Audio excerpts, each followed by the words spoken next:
اللہ رب العزت کے فضل و کرم سے ہم نے صحابہ کرام کی دین میں ضرورت اور اہمیت، معرفت الصحابہ والا بیت سیریز میں صحابہ کرام کی دین میں ضرورت اور اہمیت کے تحت ہم نے اس چیز کو 20 ثبوتوں کے ساتھ، 20 دلائل کے ساتھ ثابت کیا ہے کہ یہ مشاجرات صحابہ میں اپنی رائے دینے والا کہ جو رائے دے، جن روایات کی روح سے رائے دے، وہ ان روایات کی روح سے یعنی کہ وہ بدیانتی تحریف کر رہا ہوتا ہے، اور ایسا آدمی فاسق ہے، لعنتی ہے۔ ہم نے اس کے ثبوت دیے ہیں۔ اور سنیں ذرا بات ہو، یہ نہیں کہ مشاجرات صحابہ یہ نہیں ہے۔ اچھا میں آپ کو بتاؤں، صحابہ کے باہمی اختلاف کو ذکر کرنا حدیث عمار کو لے کے، یہ مشاجرات صحابہ نہیں ہے۔ جمل الصفین کی بات کرنا، یہ مشاجرات صحابہ کا ذکر نہیں ہے۔ یہ میرے ہاتھ میں ابن تیمیہ رحمۃ اللہ علیہ کے الصارم المسلول علی شاتم الرسول ہے، اس کے صفحہ نمبر 730 کے اوپر ابن عباس رضی اللہ عنہ کے حوالے سے روایت لے کے آئے کہ انہوں نے فرمایا نبی اکرم صلی اللہ علیہ وسلم کے صحابہ کو برا مت کہو، نبی اکرم صلی اللہ علیہ وسلم کے صحابہ کو برا نہ کہو، کیونکہ اللہ نے ان کے لیے مغفرت طلب کرنے کا حکم دیا ہے، جبکہ اللہ جانتا تھا کہ وہ آپس میں لڑیں گے۔ دیکھو آ گئی وہی بات، اللہ اس بات پر مطلع تھا کہ وہ ان کا آپس میں اختلاف ہوگا، لیکن اس کے باوجود اللہ نے ان کے بارے میں غلط رائے دینے کا نہیں کہا، بلکہ مغفرت طلب کرنے کی بات کی ہے۔ اور ذرا سمجھیے گا، یہ صحابہ کرام رضوان اللہ علیہ مجمعین کا عقیدہ تھا، یہ تابعین کا عقیدہ ہے۔ یہ میرے ہاتھ میں سیر و اعلام النبلاء ہے، اس کی جلد نمبر 6 کا صفحہ نمبر 502 ہے۔ امام نعیم بن حماد رحمۃ اللہ علیہ وہ عبداللہ بن مبارک رحمۃ اللہ علیہ سے روایت کرتے ہیں، کہتے ہیں میں نے ان سے سنا، وہ کہتے ہیں السیف الذی وقع بین الصحابۃ فتنۃ، صحابہ کے درمیان چلنے والی تلوار آزمائش تھی، ولا اقول لاحد منہم هو مفتون، لیکن ہم ان میں سے کسی ایک کے لیے بھی یہ بات نہیں کہتے کہ وہ فتنے کا شکار ہوئے۔ یہ ہے مشاجرات صحابہ کے معاملے میں اہل سنت کا موقف۔ ہم صحابہ کے بارے میں یہ کبھی نہیں کہیں گے کہ وہ نعوذ باللہ فتنے کا شکار ہوئے، جس طریقے سے مرزا صاحب، رافضی، نیم رافضی حضرات یہ بات کہتے ہیں۔ اور میں پھر بتا دوں، یہ صرف 2 اقوال پہ اکتفا کرنے کا قطعی مطلب نہیں ہے کہ صرف یہ بات، ہم نے اللہ رب العزت کے فضل و کرم سے بارہا اس چیز کے ثبوت دیے ہیں۔ اس کے بعد آگے کہتے ہیں جتنا ڈفرنس خالق اور مخلوق میں ہے نا، اس اعتبار سے پھر مرزا جی ذرا سکتہ لے گئے۔ پتہ ہے کیوں؟ مرزا جی کو لگا یار یہ میں کچھ لمبی چھوڑ رہا ہوں، یہ خالق اور مخلوق میں جتنا فرق ہے، کیا کون سی ایرانی منطق مارنے کی کوشش کر رہے تھے؟ چلو کہتے ہیں چلے اتنا تو نہیں، لیکن اسی اعتبار سے ڈفرینس ایک نبی اور امتی میں ہے، چاہے وہ امتی حضرت ابو بکر صدیق، حضرت عمر، عثمان و علی ہوں، چاہے آج کا ہو، چاہے قیامت تک کا کوئی امتی ہو۔ تو جب ہم کسی امتی کو، چاہے وہ صحابی ہے یا آج کا ہے، اس کو نبی علیہ السلام کی حدیث سناتے ہیں تو اسے سیخ پا نہیں ہونا چاہیے، اس کو مشاجرات صحابہ نہیں کہنا چاہیے۔ مرزا جی آپ حدیث سناؤ، ہم آپ کو کب کہہ رہے ہیں؟ ہم آپ پہ سیخ پا نہیں ہوں،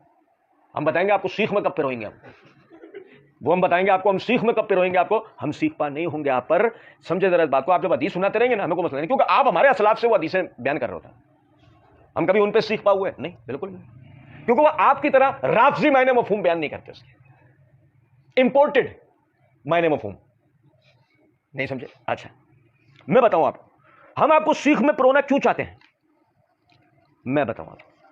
یہ آپ کہتے ہیں نا کہ میں حدیث بیان کر رہا ہوں تو اب سیکھ پا نہیں ہونا چاہیے، نہیں، ابھی بتاتے ہیں کیوں ہوتا ہے۔ مسئلہ نمبر 157 پارٹ 2 کے اندر مرزا جی ایک جگہ کہتے ہیں سیدنا عثمان رضی اللہ عنہ کے بارے میں، ان کے خلاف تحریک چلنا شروع ہوئی، ظاہر اس میں صحابہ و تابعین سب شامل تھے۔ عثمان رضی اللہ عنہ کے خلاف تحریک میں کون شامل تھے؟ صحابہ اور تابعین۔ مزید کچھ جملوں کے بعد فرماتے ہیں، اور جو لوگ کہتے ہیں مطلب وہ ظاہر ہے کہ اس مہم کو چلانے والے تو تھے، وہ صحابہ کے نام آتے ہیں۔ ہم نے وہاں بھی کہا تھا، آج پھر یہ بات کہہ رہے ہیں، مرزا صاحب کی پوری ضروریت کو ہمارا چیلنج ہے، 10 متفقہ صحابہ اس تحریک میں دکھا دیں، 10 معاف 5 دکھا دیں جن کا صحابی ہونا ثابت ہو۔ اور مرزا جی چھوڑیں ہمیں، آپ کی بیان کردہ صحابی کی تعریف کے مطابق ان کا صحابی ہونا ثابت ہو۔ 5 ان بلوائیوں میں، وہ جس کا کہنا تحریک، 5 حضرات ان میں صحابہ کرام دکھا دیں۔ ہم نے تو ابھی پچھلے دنوں ریسرچ پیپر 5B کے جواب میں ثبوت دیے اس بات کے کہ عثمان رضی اللہ عنہ کے خلاف جو لوگ کھڑے ہوئے تھے ان میں کوئی ایک بھی صحابی نہیں تھا۔ پھر اس کے بعد مرزا جی نے پارٹ 2 میں دوسرے مقام پر ایک جگہ کہا، اگر حضرت معاویہ رضی اللہ عنہ کی غلطیوں کو ہم غلطیاں نہیں کہیں گے تو ہم حق اور باطل، غلط اور صحیح کے معیار کو خطرے میں ڈال دیں گے۔ یہ ہے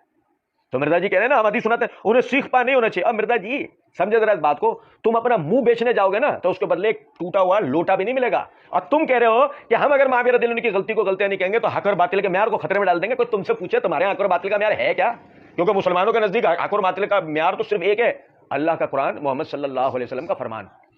یہ ہے بس حق اور باطل کا معیار، اور کوئی دوسری چیز حق اور باطل کا معیار نہیں۔ ہم بارہا یہاں بھی اور دوسرے مقامات پہ مرزا جی کو یہ سمجھا چکے ہیں، اس کے ثبوت دے چکے ہیں۔ اسی طرح مرزا جی ایک جگہ کہتے ہیں کہ حضرت عثمان کے جو معاملات ہیں نا، اس میں اس طریقے سے توثیق نہیں جو حضرت علی کی جگہوں پہ ان کی توثیق ہے۔ عثمان رضی اللہ عنہ کے معاملات میں ان کی توثیق نہیں ہے، جبکہ ان کی توثیق الحمدللہ انہی معاملات میں ثابت ہے، مگر مرزا جی نے اس کو چھپا لیا اور اتنی بڑا جملہ کہہ دیا کہ ان کی تو اس طرح توثیق ہی نہیں آئی ہے۔ اچھا اسی طریقے سے آپ دیکھیں مرزا جی ایک اور مقام پہ سیدنا علی بن ابی طالب رضی اللہ تعالیٰ عنہ کے سگے بھائی عقیل بن ابی طالب رضی اللہ تعالیٰ عنہ کے بارے میں دشنام ترازی کرتے ہوئے کہتے ہیں، یعنی کہ وہ ان کے مسئلہ نمبر 157 پارٹ 2 آپ اٹھا کے دیکھیں، وہ آگے مرزا جی کا بقول ان کے یار غار علی الحسن نقوی، اس نے سوال کیا عقیل بن ابی طالب رضی اللہ عنہ کے بارے میں کہ جی لوگ وہ کہتے ہیں کہ انہوں نے معاویہ رضی اللہ تعالیٰ عنہ کی وکالت نہیں کی، تو اب مرزا جی اپنے مخصوص طوائفوں والے اسٹائل کے اندر کہتے ہیں وکالت اس نے کرنی ہے جس پہ حق کھل جائے، عقیل بن ابی طالب رضی اللہ تعالیٰ عنہ، میں ان کو علی رضی اللہ تعالیٰ عنہ کہتا ہوں۔ مزید کہتے ہیں جی ہاں وہ صحابی ہیں، سیدنا علی کا بھائی ہیں، وکالت اس نے کرنی ہے جس پہ حق کھل جائے۔ مرزا جی کہنا چاہ رہے ہیں عقیل بن ابی طالب پر حق واضح ہوئے نہیں تھا۔ اب آپ اندازہ کریں ذرا، پھر مرزا جی کہہ رہے ہیں ہمیں کہ ہمیں سیخ پانی ہونا چاہیے۔ اور سنیں ذرا بات کو، مرزا جی کہتے ہیں یہ عقیل بن ابی طالب رضی اللہ عنہ کے لیے میں آپ کو تھوڑی سی جھلک کروا دیتا ہوں، باقی وہ کوئی سخت الفاظ نہ نکل جائیں، ہر شخص کی ایک مینٹالٹی ہوتی ہے۔ یہ عقیل بن ابی طالب کے لیے سخت الفاظ نکالیں گی چوچو۔ بہرحال کہتے ہیں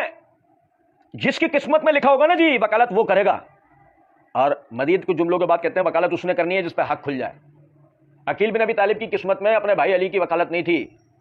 جہلمی طوائف کی نصیب میں آئی ہے وکالت۔ سگے بھائی کے لیے تو وکالت نہیں تھی علی کی، سمجھنا ذرا بات کو، لیکن جہلمی طوائف کر رہی ہے، سنیں ذرا بات کو۔ اچھا سنیں، پھر اسی طریقے سے آپ دیکھیں، چلے اس کو میں آخر میں بتاتا ہوں۔ کہتے ہیں ایک اور مقام پہ صحابہ کی 3 کیٹیگریز بتائی گئی ہیں، سورۃ توبہ کی ایک آیت کے لیے کہتے ہیں کہ صحابہ کی 3 کیٹیگریز بتائی گئی ہیں، ایک جو شروع میں ایمان لے آئے، دوسرے پکے منافق، تیسرے ملے جلے اعمال کرنے والے، اور پھر کچھ جملوں کے بعد لکھتے ہیں کہ مزید یعنی کہ ملے جلے اعمال سے مراد اچھے برے اعمال۔ اب ذرا سمجھیں اس بات کو، مرزا جی کہہ رہے ہیں نا کہ صحابہ کے بارے میں مرزا جی زبان درازی کریں اور ہم ان پہ سیکھ پانا، آپ دیکھیں مرزا جی صحابہ کی کیٹیگریز بتا رہے ہیں، ایک جو ایمان شروع میں لے آئے، دوسرا پکے منافق، یہ صحابہ کو منافق کہہ رہے ہیں۔ اور سنیں ذرا بات کو، پھر اسی طریقے سے معاویہ رضی اللہ تعالیٰ عنہ کے لیے مرزا جی نے اپنے مخصوص طوائفوں والے سٹائل کے اندر کہا قتل عمار کے بعد یہ بات ڈیفائن ہو چکی ہے کہ معاویہ کی غلطی اجتہادی نہیں ہے بلکہ یہ ہٹ دھرمی پہ مبنی غلطی ہے، کیونکہ اگر اجتہادی تھی تو اس وقت تک تھی کہ اس بیچارے کو پتہ نہیں چلا، جب اس کو قتل عمار کے بعد کے باغی جماعت قتل کرے گی، ان کو بھی حدیث پتہ ہے، عمر بن عاص بھی سنا رہے ہیں، اب تو توبہ کر لیتے نا کہ میری جماعت باغی۔ ہم نے اللہ تعالیٰ کے فضل و کرم سے ان مقامات پر منہ توڑ مرزا کو جوابات دیے ہیں، لیکن سر دست صرف آپ بھائیوں کو بتانا مقصود یہ ہے کہ مرزا جو کہہ رہے ہیں نا کہ ہم تو حدیثیں سناتے ہیں، ان کو سیخ پانی ہونا چاہیے، آپ سمجھیں اس بات کو۔ اور مرزا جی تمہیں سب معاف، تمہیں سب معاف، صرف اتنا بتا دو تم نے مولا علی کے بارے میں جو زبان درازی کی اس کا کیا کرنا ہے۔ مسئلہ نمبر 157 پارٹ 2 کے اندر مرزا جی ایک جگہ کہتے ہیں عمر کی غلطی میں نے بتا دی، علی کی بھی بتا دیتا ہوں، صحیح بخاری میں آتا ہے انہوں نے مرتدین کو زندہ جلوا دیا تھا، اپنے ابو کی وہ والی غلطی بھی تو بتاؤ، کبھی بیٹھ کے یہ والی غلطی بھی بتاؤ۔ عمر کی غلطی بتا رہے ہو، تم سے پوچھا نہیں تھا کسی نے، تم علی کی غلطی بتا رہے ہو، یہ چلو ہم تم سے پوچھ رہے ہیں، تم اپنے ابو کی تو بتاؤ، اب ہمیں تو بتا دو ذرا۔ پھر مرزا جی کہتے ہیں سیخ پانی ہونا چاہیے، یہ ہے مرزا جی کے اوقات، کہتے ہیں یہ نبی صلی اللہ علیہ وسلم کا فیصلہ ہے، اسے مشاجرات صحابہ کہنا ہے اور اس کے اوپر کہنا ہے کہ ہم ورڈکٹ دے رہے ہیں، ہم کون ہوتے ہیں ورڈکٹ دینے والے، اور جو شخص یہ کہتے ہیں کہ نبی علیہ السلام کی حدیثیں بیان کرنا حرام ہے، صحابہ کے آپس کے اختلافات پہ جو حضور نے جو ان کے بارے میں رائے دی ہے اس کو بیان کرنا حرام ہے، تو پھر ہم کہیں گے کہ بھائی تو اپنی عقل کا علاج کروائیں آپ،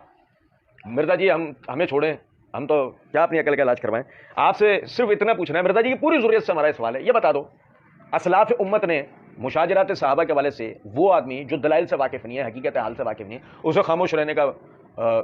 یعنی کہا، اور یہ کہا کہ ان احادیث کو ایسے لوگوں کے آگے بیان کرنا ہے جو بالکل ابھی طالب علم بھی نہیں ہے اور جو نہیں جانتے ہیں بغیر کسی وضاحت کے، یہ جائز نہیں ہے۔ تو اسلاف امت میں ایسے لوگ گزرے ہیں نا، اگر آپ کہیں نہیں ہمارے ذمہ اسلاف امت کے وہ حضرات دکھانا ہے، ہمارا وعدہ ہے ہم 50 افراد آپ کو 14 صدیوں کے اندر تو ایسے ہی دکھا دیں گے، 50 افراد، علماء و مفسرین و محدثین و فقیہان کرام و علماء اصولیین، ہم آپ کو دکھائیں گے اور اپنے پرائے سب میں دکھائیں گے، ٹھیک سمجھ گئے؟ اب بتائیں عقل کا علاج کروانے کا مشورہ اصل میں مرزا جی کا کس کو گیا، ہمیں یا اسلاف امت کو؟ بتائیے، گیا نا ان کو۔ پھر مرزا جی کی ضروریت اور بعد ہمارے بھی بولے بھائی ہمیں کہہ رہے ہوتے ہیں یار آپ اتنے سخت الفاظ ان کے لیے استعمال کرتے ہیں، اور مرزا خود بہت سخت الفاظ اس امت کے بزرگوں کے لیے استعمال کرتا ہے، ہم تو صرف یہ کہتے ہیں شیشے کے گھر میں بیٹھ کر دوسروں پہ پتھر نہیں اچھالنے چاہیے۔ اور سنیں، کہتے ہیں ان کے پاس رہ سے کہ ایک حضرت سلمان، اوہو یہاں ایک چیز تو میں آپ کو بتا دوں ذرا، مرزا جی آپ سنیں ویڈیو سنیں، یہاں مرزا جی نے پتہ کیا کہا، ان کے پاس رہ سے کہ ایک حضرت سلیمان فارسی کی روایت تھی، سلیمان فارسی، یار آپ اللہ رکھ رہے ہیں، یہ آدمی کہتا ہے امام کعبہ کو لاؤ مناظرے کے لیے، فلاں کو لاؤ مناظرے کے لیے، جو آدمی یہ نہیں جانتا سلمان فارسی کو سلیمان فارسی کہے، وہ کہہ رہا ہے اس کو لاؤ مناظرے کے لیے، اس کو لاؤ، چلو کوئی مسئلہ نہیں، ٹھیک ہے چلو تمہیں معاف۔ ابھی کہتے ہیں ان کے بعد رہ سکے کہ حضرت سلیمان فارسی کی روایت تھی ابو داؤد سے کہ انہوں نے حضرت حذیفہ بن یمان کو ڈانٹا تھا کہ نبی علیہ السلام بعض اوقات غصے کی حالت میں بھی کوئی بات کرتے تھے کسی صحابی کے بارے میں، تو آپ اس طرح نہ کیا کریں۔ وہ تو ہم نے بھی کبھی بیان نہیں کیے، نبی علیہ السلام نے غصے کی حالت میں تو بیان نہیں کیا، آپ نے نارملی یہ بیان کیا ہے کہ عمار کے اوپر شفقت فرماتے ہوئے۔ اچھا سنیں ذرا بات، میں ذرا عرض کروں،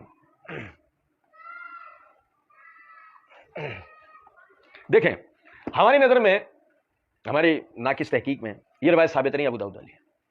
لیکن چونکہ مرزا جی نے یہ روایت پڑھ کے سنائی، ہم صرف اس کا ایک جملہ جو مرزا جی نے جان بوجھ کر جو چھپا لیا، ہم صرف وہ ایک جملہ پڑھ کے بتاتے ہیں جس سے ہمارا مقدمہ کلیئر ہے،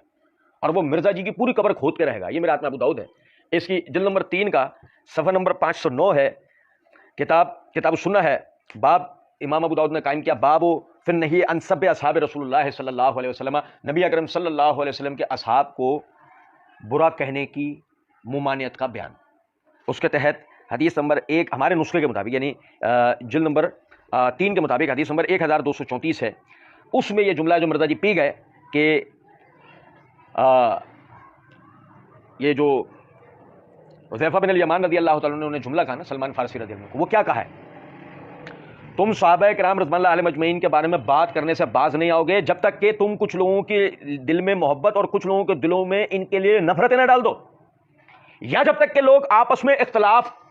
کے درمیان آپس میں اختلاف و شقاق پیدا نہ کر دو۔ اللہ کی قسم بڑی حکیمانہ جملہ تھا یہ۔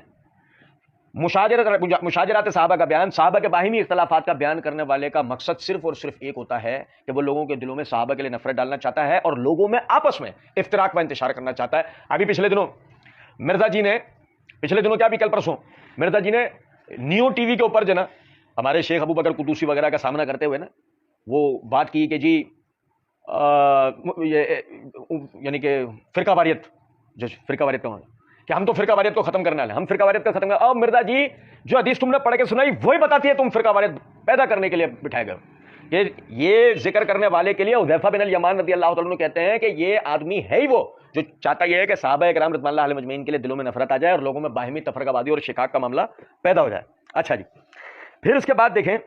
جو مرزا جی نے کہا نا ان کے پاس رہس ہے کہ اوہو، بہرحال صرف ایک آپ کو میں اشارہ دیتا ہوں، معرفت الصحابہ و اہل بیت سیریز کے اندر صحابہ کو برا کہنے کی شرعی حیثیت کے عنوان سے ہم نے اس کے 50 دلائل دیے ہیں۔ کتنے دلائل؟ 2 ویڈیوز میں الگ الگ ہم نے 50 قرآنی آیات و احادیث و تابعین و تابع تابعین کے آثار ہم نے ذکر کیے ہیں، 50 دلائل اس بات کے دیے ہیں کہ صحابہ کو برا کہنا شرعی طور پہ غلط ہے۔ اور سنیں ہاں رہ سکے نا، ابھی سر دست ہم آپ کو صرف جو ایک پڑھ کے بتا دیتے ہیں، یہ میرے ہاتھ میں صحیح بخاری ہے، اس کی جلد نمبر 5 کا صفحہ نمبر 113 ہے، کتاب فضائل اصحاب النبی صلی اللہ علیہ وسلم، حدیث نمبر 3673 ہے۔ نبی اکرم صلی اللہ علیہ وسلم نے فرمایا میرے صحابہ کو برا مت کہو، میرے صحابہ کو برا مت کہو، اگر کوئی شخص احد پہاڑ کے برابر بھی سونا خرچ کر لے تو ان کے 1 مد غلے کے برابر بھی نہیں ہو سکتا، نہ ان کے آدھے مد غلے کے برابر ہو سکتا ہے۔ اور مرزا جی کے بقول مسئلہ نمبر 157 پارٹ 1 کے اندر مرزا جی ایک جگہ کہتے ہیں کہ میں نے ناصر الدین البانی کو اس دور کے اندر نام دیا ہے اہل بیت کی محبت کا امام، شیخ ناصر الدین البانی رحمہ اللہ تعالی علیہ۔ یہ میرے ہاتھ میں کتاب السنہ ہے امام ابن ابی عاصم کی، اس پہ تعلیق و تحقیق شیخ زبیر کی، شیخ ناصر الدین البانی رحمۃ اللہ علیہ کی ہے، اس میں صفحہ نمبر 439 کے اوپر حدیث نمبر 1001 ہے۔ نبی اکرم صلی اللہ علیہ وسلم نے فرمایا من سب صحابی، جو میرے کسی صحابی کو برا کہے فعلیہ لعنت اللہ، اس پر اللہ کی لعنت ہو۔ ناصر الدین البانی کہتے ہیں وللحدیث بعض الشواہد الموصولۃ المسندہ ومن اجلها اورت الحدیث فی الصحیحہ، اس حدیث کے بعض شواہد موصول و مسند موجود ہیں اور اسی وجہ سے میں نے اس کو اپنی سلسلہ صحیحہ میں ذکر کیا ہے، جس کا مطلب ناصر الدین البانی اس حدیث کو صحیح کہتے ہیں۔ اگر آپ سمجھیں اس حدیث کی روح سے نبی صلی اللہ علیہ وسلم کے صحابی کو برا کہنے والا، مشاجرات صحابہ کا ذکر کرنے والے پر اللہ کی لعنت ہوتی ہے۔ مرزا جی کو ویسے تو عادت پڑ گئی ہے لیکن پھر بھی ڈرنا چاہیے۔ سنیں ذرا بات۔ اچھا جی، اس کے بعد کہتے ہیں کہ حضرت معاویہ کا تو ذکر ہی نہیں تھا اس ٹائم، لیکن بعد میں مسند احمد میں اوپر تلے کئی احادیث ہیں کہ حضرت معاویہ کے فوجی ابو الغادیہ نے قتل کیا۔ اچھا، اس پہ ہم نے مرزا انجینئر کا صحابی رسول ابو الغادیہ پر قتل عمار کا الزام اور ہماری طرف سے اس کا جواب کے عنوان سے نا اس پہ کلپ ریکارڈ کر دیا، وہ ابو الغادیہ رضی اللہ عنہ مرزا نے ان کو پر الزام لگایا۔ اچھا، پھر اس کے بعد جو ہے کہتا ہے وہ خود بھی روتا تھا اور حضرت معاویہ کو بھی پتہ تھی یہ بات، اور حضرت عمر بن عاص نے بھی ان کو آگے بتائی تھی۔ اللہ رب العزت کے فضل و کرم سے ہم نے ریسرچ پیپر 5B کا پوسٹ مارٹم کے جو سلسلہ شروع کیا، اس میں پارٹ 17 کے اندر ہم نے اس روایت پہ بہت تفصیلاً اللہ کے فضل و کرم سے بات کی ہے. کہتے ہیں میری ویڈیوز ریکارڈڈ ہیں الحمدللہ، ہماری بھی ہیں، دیکھا کرو. پھر کہتے ہیں تو یہ دو مختلف باتوں کو مکس اپ مت کیا کریں، اور سب سے بڑھ کر ہمیں تو چھوڑ دیں. تمہیں چھوڑیں گے ڈائریکٹ طلاق دیں گے، پھر تمہارا فقہ حنفی کے روح سے حلالہ کروائیں گے، اور تمہارا حلالہ بھی جو ہے نا ان سے کروائیں گے کہ جن کے متا کے نا تم بہت جلد دلائل دینے والے ہو.